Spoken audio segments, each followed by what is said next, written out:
Someone at a party asks you what you do. You have about 4 seconds to answer, and almost all of us reach for the same thing: a job title and a company name. Product manager at a software firm. Associate at a law practice. Third grade teacher. Whatever it is, it fits on a business card, and that is not an accident. We have built an entire social operating system around the idea that a person can be adequately summarized by one line of work. Now run the thought experiment that almost nobody wants to run. Imagine that line disappears tomorrow. The company restructures, the industry contracts, the funding dries up, your health changes, a parent gets sick, a technology you did not see coming makes half your daily tasks trivial. What is left of you? Not emotionally, not spiritually, but practically. What skills, relationships, income sources, and sense of purpose survive the deletion of that single line? For a lot of very accomplished people, the honest answer is not much. And that is strange, because these are often the same people who would never put their entire retirement savings into a single stock. They understand diversification perfectly when the asset is money. They apply none of it when the asset is themselves. That gap is the seed of the book we are talking about today. It is called The Portfolio Life, by Christina Wallace, published in April of 2023 by Grand Central Publishing. The full American subtitle tells you exactly what the book is trying to do: how to future-proof your career, avoid burnout, and build a life bigger than your business card. The British edition, published the same year by Every Edge, gives it a slightly more romantic framing: future-proof your career, craft a life worthy of you. The argument at the center is simple to state and surprisingly hard to live. Stop treating your life as a single bet on a single career, and start managing it the way a thoughtful investor manages a portfolio. Diversify. Rebalance. Measure what actually matters. Accept that the allocation that was right for you at 25 is not the allocation that will be right for you at 45, and that changing it is not failure. It is maintenance. Let me tell you where this idea comes from, because the author's own resume is the first piece of evidence. Christina Wallace is a senior lecturer in the Entrepreneurial Management Unit at Harvard Business School, where they teach entrepreneurship and marketing across the MBA program, executive education, and HBS online. That is the credential that gets printed on the back of the book. It is also the least interesting thing about the author, and the book knows it. The career path that produced this argument did not run in a straight line. It started at the Metropolitan Opera. From there it went to the Boston Consulting Group as a management consultant. Along the way there have been startups, angel investing through a fund called 5-Factor Capital, and mentoring work with early-stage founders. And there is Broadway. Wallace is a theater producer through Nothing Ventured Productions, with work that has drawn 5 Tony nominations. The academic background matches the shape of the life. An undergraduate degree from Emory University in mathematics and theater studies, 2 subjects that most universities keep in buildings on opposite ends of campus, followed by an MBA from Harvard Business School. The self-description Wallace uses, and which the Harvard profile uses as well, is a human Venn diagram. Business, art, and technology overlapping. That phrase does a lot of work. It reframes what a conventional career advisor would call an unfocused resume into something with a coherent logic. The value is not in any one circle, it is in the overlap, and the overlap is the part nobody else has. This is also not a first book. Wallace co-authored New to Big, published in 2019, which dealt with how large organizations can build new ventures. So the intellectual toolkit here is genuinely a corporate one. Strategy, business models, operating cadence, performance measurement. What The Portfolio Life does is take those tools out of the boardroom and point them at the reader's own life. The publisher positions the book explicitly as anti-hustle and pro-rest, which is worth flagging early, because the vocabulary can mislead you. When you hear portfolio and diversification and scorecard, it is easy to assume you are being handed a system for doing more things. You are not. You are being handed a system for deciding, deliberately and on the record, what you are going to stop doing and for making peace with that choice. The form of the book matches its argument. It mixes case studies, research, and memoir, and it walks the reader step by step through designing a personal strategy rather than simply lecturing about one. It is closer to a guided workshop than a manifesto. Let me name the thing the book is arguing against, because it is easy to miss when you are inside it. Call it the cult of ambition. It is the widely shared, rarely examined belief that a good life is produced by choosing one lane early, going as deep and as fast as you can in that lane, and letting everything else in your life be the residue of that pursuit. Family, health, friendship, creativity, curiosity, rest, these are treated not as allocations, but as leftovers. Whatever time and energy the career does not consume, you may spend elsewhere. The reason this feels normal rather than insane is that it worked, structurally, for a specific and now vanished set of conditions. When a person could reasonably expect to spend 30 years at one employer, when a pension existed, when the half-life of a professional skill was measured in decades, and when a household could plausibly be supported by one income, the concentrated bet was not reckless. The institution absorbed your risk. You gave it loyalty and specialization. It gave you stability. Almost none of that holds now. Tenure at a single employer is short. Whole job categories are reshaped in the span of a few years. The default retirement vehicle has shifted the investment risk onto the individual. In the United States, health insurance is frequently tethered to employment, which quietly converts a job loss into a health crisis. And the pace of technological change means the skill that makes you valuable today can be commoditized inside a single product cycle. So the structure changed and the story did not. We are running a career strategy designed for institutional stability inside a labor market that offers none. We are telling young people to specialize hard and go all in at exactly the moment when going all in on any one thing is the riskiest available move. The consequence shows up in two ways. The first is fragility. When the single bet goes wrong, and eventually it does, there is no fallback, because building a fallback felt like disloyalty or distraction. The second is burnout, and this is the part people underestimate. Burnout is not simply the result of working too many hours. It is what happens when a single domain carries the entire weight of your identity, your income, your social life, your sense of progress, and your self-worth all at once. Nothing can bear that load. When that one domain has a bad quarter, so does your entire concept of yourself. Diversification, in this framing, is not a productivity strategy. It is load-bearing. The book organizes itself around three basic tenets, and the first one is a claim about identity. You are more than any one role or opportunity. That sounds like a greeting card. It is not, and the way to see that is to notice how expensive it is to actually believe. If you genuinely accept that you are more than your job, then a promotion is no longer straightforwardly good news. It is a proposed reallocation of your life, and you have to evaluate it as one. It might increase income and status while reducing autonomy, geographic freedom, and time with people you love. Under the single bet model, there is no framework for declining it because the only scoreboard is upward movement in one lane. Under the portfolio model, declining is a perfectly coherent decision because you can point to what you are protecting. It also changes what a setback means. If your identity is a portfolio, a bad performance review is a drawdown in one position. Painful, worth attending to, not existential. If your identity is a single holding, that same review is a referendum on whether you are a worthwhile person. Same event, radically different blast radius. The diversification is doing psychological work before it does any financial work at all. And it changes how you interpret your own interests. Most ambitious people have a mental category for the things they do that don't count. The instrument you still play badly. The volunteer board. The half-finished novel. The garden. Under the conventional model, these are indulgences you feel mildly guilty about, and they're the first things cut when work intensifies. Under the portfolio model, they are positions with genuine returns, identity that is not hostage to your employer, networks that do not overlap with your colleagues, skills that may become relevant in ways you cannot forecast, and, most immediately, a source of meaning that keeps a rough quarter at work from feeling like a rough quarter at life. Wallace's own path is the demonstration. Mathematics and theater. Opera and consulting. Broadway and Harvard Business School.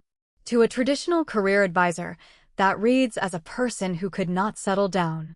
To a portfolio thinker, it reads as someone who assembled a combination that nobody else could easily assemble, and whose particular value lives precisely in the intersections. The practical instruction hidden inside this first tenet is small and concrete. Stop apologizing for the parts of your life that do not appear on your resume. Then go further and start scheduling them with the same seriousness as the parts that do. The second tenet is that diversification helps you navigate change and manage uncertainty. This is where the financial metaphor earns its keep and also where it needs the most care. The core insight borrowed from portfolio theory is that risk is not a property of a single holding. It is a property of the combination. An asset that looks reckless in isolation can reduce the risk of the whole portfolio if it moves independently of everything else you own. What you are actually trying to avoid is not volatility in any one position. It is correlation, where everything you own goes down at the same time for the same reason. Now apply that to a life. A person with a demanding job, whose closest friends are all colleagues, whose sense of accomplishment comes exclusively from work, whose income is one paycheck, and whose health insurance runs through that same employer, has a completely undiversified portfolio. Every position is perfectly correlated with one event. If the job ends, they lose income, social circle, identity, daily structure, and medical coverage in a single afternoon. That is not a career risk. That is a life with a single point of failure. Diversification, then, does not mean adding a side hustle. This distinction matters enormously, and it is where a lot of readers go wrong. A side hustle in the same industry, using the same skills, aimed at the same customers, is a highly correlated position. It feels like diversification, and it is really leverage. When the sector turns, both halves fall together. Real diversification means holdings that respond to different forces. A skill that transfers across industries. A community that has nothing to do with your work. An income stream with a different underlying driver. A form of accomplishment that does not require anyone's promotion. It also means accepting a real cost, honestly. A diversified portfolio underperforms a concentrated one when the concentrated bet is winning. There will be periods where a colleague who did nothing but work outpaces you, and you will feel it. The portfolio argument is not that you will beat them. It is that you will still be standing when the thing they concentrated in gets disrupted, and that the years spent waiting were not empty. There is one more return worth naming. Combinations produce options that individual holdings cannot. The person who understands both clinical medicine and data infrastructure is not merely 2/3 of a doctor plus 2/3 of an engineer. They are the only person in the room who can do a specific, valuable thing. That is the human Venn diagram argument, and it is the reason breadth can be a competitive advantage rather than a confession of indecision. The third tenet is the one that separates this book from every Find Your Passion title on the same shelf. When your needs change, and Wallace is careful to say when, not if, you can and should rebalance. Any investor knows that a portfolio drifts. You set your allocation, the market moves, and a year later you are holding something quite different from what you chose. If you never look, you end up with a risk profile you never actually consented to. Rebalancing is the unglamorous discipline of periodically returning the allocation to what you actually want.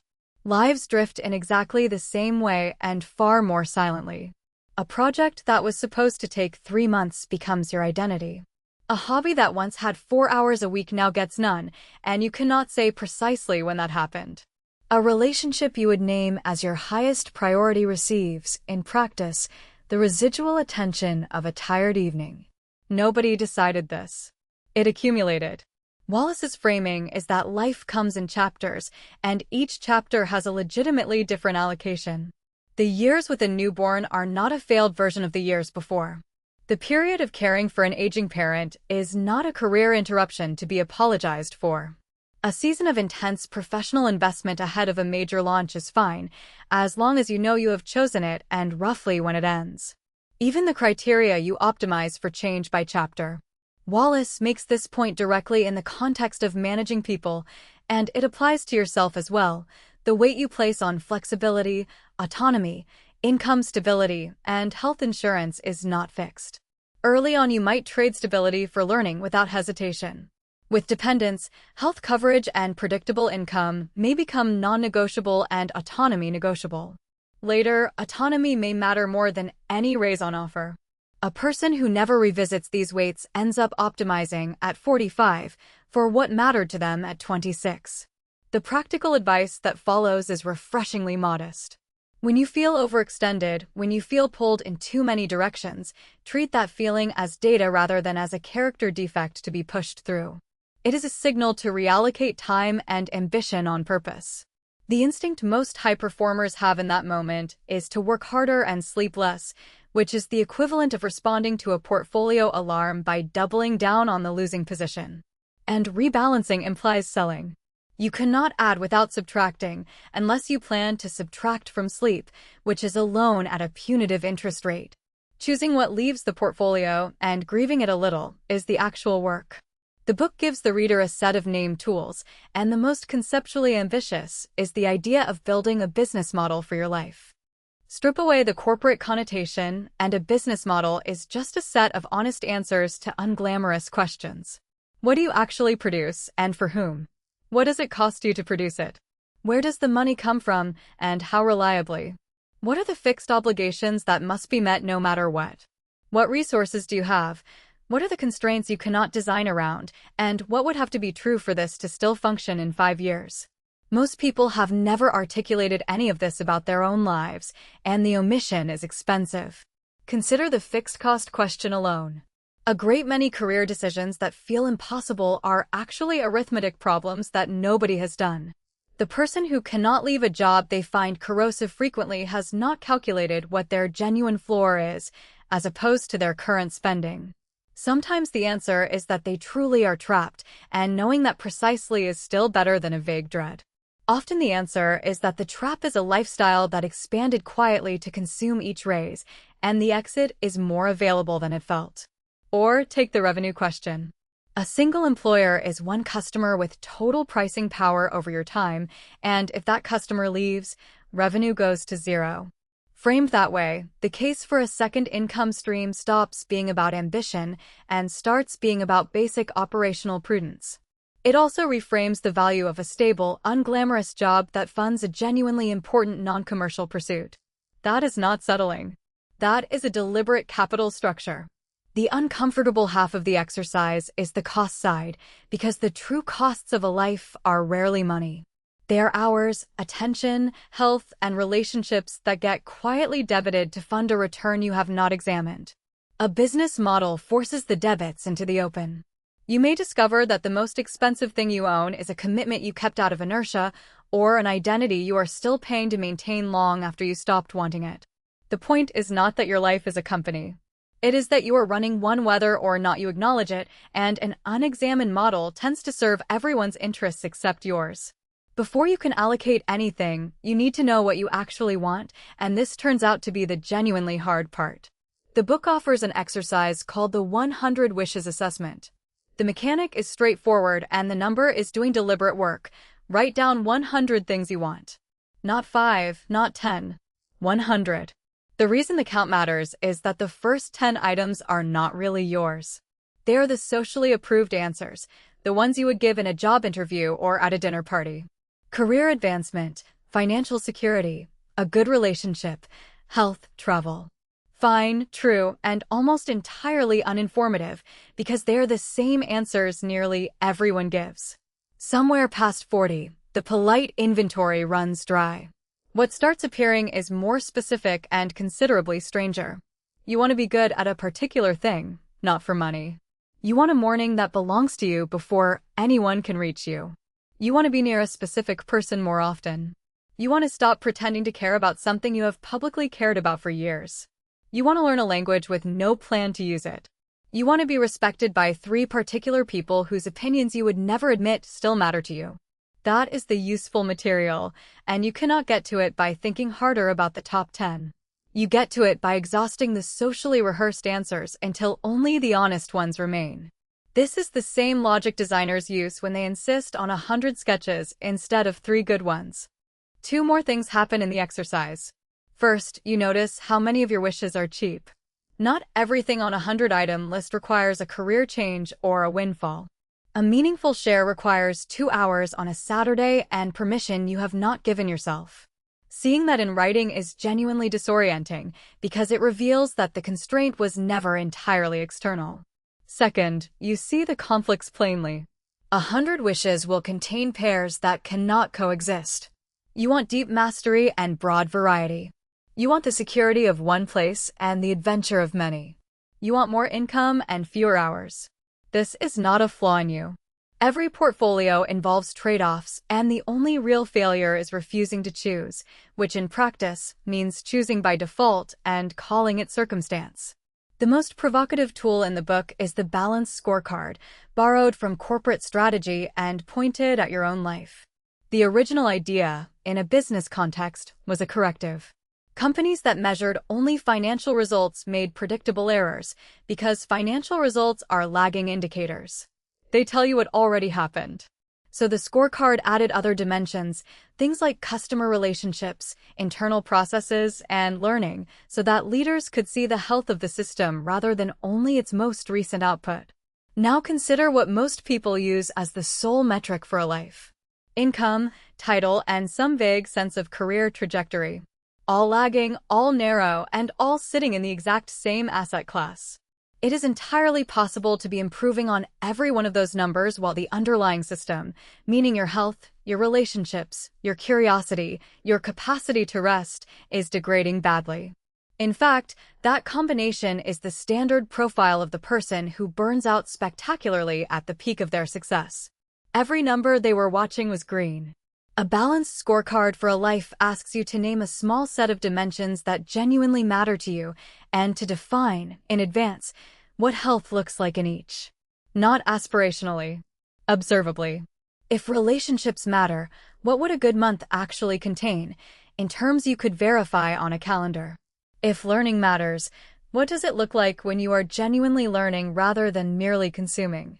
If health matters, what is the threshold below which you agree, ahead of time, that something has to change? The value here is less in the measurement than in the pre-commitment. Deciding your thresholds while calm is completely different from deciding them while overwhelmed. In the middle of a crunch, every dimension except the urgent one looks negotiable. A scorecard written earlier is a message from a clearer version of you, and it will not be talked out of its position by a deadline. I want to be honest that there is something a little grim about the exercise, and we will get to that criticism shortly. But the underlying instinct is sound. What you do not measure, you will not defend. Work measures itself relentlessly and never has trouble getting on the calendar. Everything else needs an advocate. Money is the metaphor, but time is the actual asset, and the book includes what it calls time optimization benchmarks precisely because this is where every good intention goes to die. Here is the arithmetic that ruins most life redesigns. A week has 168 hours. Sleep, at a non-heroic level, takes roughly 56. A demanding job with commute and the invisible administrative tail of employment takes 50 to 60. Basic maintenance of a body and a household, the eating and cleaning and errands and appointments, takes another 20 or so. If you have dependents, add a substantial block that is not optional and does not reschedule. What remains is much smaller than people assume, and it is not evenly distributed. It arrives in fragments, often at the times of day when you have the least cognitive capacity. This is why the honest version of portfolio thinking has to be subtractive. Anyone who tells you that you can add 3 meaningful pursuits to a full life without removing anything is selling you the hustle culture the book is explicitly written against. Benchmarking is the antidote to fantasy. Before deciding what your allocation should be, find out what it currently is. Not what you believe it is. What a week of honest record shows. Almost everyone discovers 2 things. 1. The gap between stated priorities and actual hours is embarrassing, and the embarrassment itself is useful information. 2. A meaningful block of time is going to activities that produce neither joy nor income nor rest, and which nobody would defend if asked directly. That block is your funding source. There is also a quality dimension that raw hours miss. 2 hours of protected, unfragmented attention on a Saturday morning is not equivalent to 2 hours scattered across weekday evenings while exhausted and interruptible. If a portfolio position requires depth, It needs contiguous time, and contiguous time must be defended in advance, because it is the first thing any urgent request will eat. And rest deserves an explicit line item, not a residual. This is where the anti-hustle framing becomes concrete. In an honest portfolio, rest is not what happens when everything else is done, because everything else is never done. Rest is a position with a real allocation, held because the entire portfolio depends on the health of the person managing it. The book does not stop at individual strategy, and Wallace has been direct about the implications for managers, which I think is where a lot of the practical leverage sits. The first suggestion is to model it yourself. Managers set the norms of a team far more through behavior than through policy.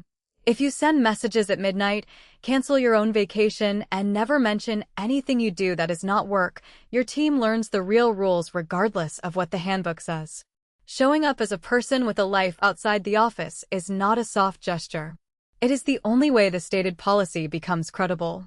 The second is to actually ask. Ask the people you manage what is in their portfolio, what matters to them right now, what chapter they are in. Most managers know almost nothing about this, which means they routinely design incentives that miss. The classic error is offering a promotion with more responsibility to someone whose current constraint is not ambition but time, or offering flexibility to someone who desperately wants stability. Both are well-intentioned and both land badly because nobody asked. The third is to let the allocation change. Wallace is explicit that what a person needs from a job shifts across life stages and names the specific dimensions that move: flexibility, autonomy, income stability, health insurance. A team that can accommodate someone shifting between those weightings will retain people for a decade. A team that treats any reduction in intensity as a signal of declining commitment will lose exactly the people who have been there long enough to be valuable, right at the moment when a small accommodation would have kept them. There is a business case here that does not depend on any warm feelings about work-life balance. Replacing an experienced person is enormously expensive, and most of that cost is invisible institutional knowledge. A team where people can rebalance without leaving retains that knowledge. A team where the only way to change your allocation is to resign will pay the replacement cost repeatedly and will interpret it as a market problem. And there is a second-order effect worth noting. People with genuinely diversified lives tend to bring back things a monoculture cannot generate. Different networks, different reference points, different ways of framing a problem. The organization that pushes everyone toward total absorption gets a team that thinks in one register. I want to end the analysis honestly, because there is a real critique of this book and it deserves airtime rather than a dismissal. Publishers Weekly, in its review, credited the book with something genuinely uncommon in career advice. It puts professional considerations and personal life on the same page, and it actively encourages readers to protect time for pursuits that have nothing to do with their work. That is not standard. Most books in this genre treat personal life as an afterthought, or as a resource to be optimized in service of the career. But the same review identified a tension I think every reader will feel at some point, and it is this. There is something uneasy about answering "you are more than your work" with a set of tools drawn entirely from corporate management. Build a business model for your life. Measure your life with a balanced scorecard. Benchmark your time. Rebalance your positions. The message is that you should not be reducible to your job, and the method is the vocabulary of the job, applied to everything else. That tension is real. I do not think it is fatal, but I think how you handle it determines whether this book helps you or harms you. Here is my reading. The tools are useful precisely because the failure mode they address is a management failure. Most people are not neglecting their health and their relationships because they lack feeling about them. They are neglecting them because work arrives with deadlines, meetings, metrics, and other people's expectations, while everything else arrives with none of that. The asymmetry is structural. Borrowing work's machinery for the non-work parts of life is a way of correcting an imbalance in enforcement power, not a claim that a marriage is a business unit. The danger is the obvious one. If you take the metaphor literally, you can end up managing your friendships like a pipeline and your rest like a productivity input, which is a genuinely worse outcome than the disorganized life you started with. Some of the best things in a life resist measurement entirely, and a scorecard that tries to capture them will quietly deform them. So use the frame as scaffolding, not as architecture. It exists to get the neglected parts of your life onto the calendar with enough authority to survive a busy week. Once they are there and defended, you are allowed, and I would say obligated, to stop optimizing them and simply live them. Let me pull the threads together into what I think is actually worth carrying out of this book. The central reframe is that concentration, not change, is the real risk. A career built as a single undiversified bet was a reasonable strategy under institutional conditions that no longer exist, and continuing to run it now is not admirable focus. It is unhedged exposure. That reframe alone changes what a rational, ambitious person should do.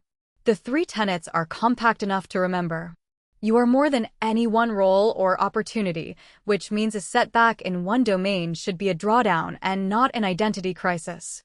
Diversification helps you navigate change and manage uncertainty, with the crucial caveat that real diversification means uncorrelated holdings, not more of the same thing under a different name. And when your needs change, which they will, you can and should rebalance. Burnout is better understood as a portfolio problem than a stamina problem. When one domain carries your income, identity, social life, structure, and self-worth simultaneously, no amount of resilience makes that load bearable. Diversifying spreads the weight, which is why this book is positioned as anti-hustle rather than as another optimization manual. The tools are worth actually doing rather than merely reading about. The 100 Wishes assessment gets past your rehearsed answers to the specific and slightly embarrassing ones that are genuinely yours. A business model for your life makes the fixed costs, the revenue concentration, and the real hourly price of your commitments explicit. A balanced scorecard sets thresholds while you are calm, so that a busy quarter cannot renegotiate them. And time benchmarks force the arithmetic that turns an aspiration into a schedule. Rebalancing requires subtraction. This is the takeaway most likely to be quietly ignored. Adding something meaningful to a full life means removing something, and if you refuse to choose, the removal will come out of sleep, health, or the relationships that complain least. Life comes in chapters, and the correct allocation differs by chapter. What you need from work, in flexibility, autonomy, income stability, and health coverage, moves across a lifetime. Revisiting those weights is maintenance, not failure. And if you manage people, the leverage is enormous and cheap. Model a life outside work, ask what is in your people's portfolios, and let their allocation change without treating it as a loss of commitment. I said at the beginning that the business card question is a trap, and I want to close by naming what the trap actually costs. It is not primarily that you might lose your job, though you might. It is that a life spent entirely inside one lane will, at some point, present you with a bill you did not know you were accruing. It comes due at different moments for different people. A layoff. A diagnosis. A child who is suddenly older than you remember. A promotion that arrives and changes nothing inside you. A quiet Sunday where you realize you no longer know what you would do with an unclaimed afternoon. What the portfolio life offers is not a way to avoid that reckoning. Nobody can offer that. What it offers is a way to have the conversation early, on purpose, with tools sturdy enough to survive contact with a busy week. That is a smaller promise than most books in this genre make, and I think it is a more honest one. The part one keep returning to is the word when. When your needs change, not if. That single word carries the entire ethic of the book. It removes the fantasy that there exists a correct configuration you can find once and then stop thinking about. There is no such configuration. There is only a current allocation, chosen with as much honesty as you can manage, and a standing commitment to look at it again before it drifts somewhere you never agreed to go. So here is what I would actually do with this if I were you. Not the whole system. Just one thing this week. Take an honest inventory of where your hours went over the last 7 days, not where you meant them to go. Then look at that record and find one position that is overweight by inertia rather than intention, and one thing you would want to hold that currently gets nothing at all. You do not need to redesign your life. You need to make one deliberate trade and then get in the habit of looking. That is what rebalancing is. It is undramatic, it is repeatable, and over a couple of decades it is the difference between a life you assembled and a life that simply accumulated around a job title. You are more than any one role. The work is in building a life where that statement is not just a sentiment, but something your calendar can prove.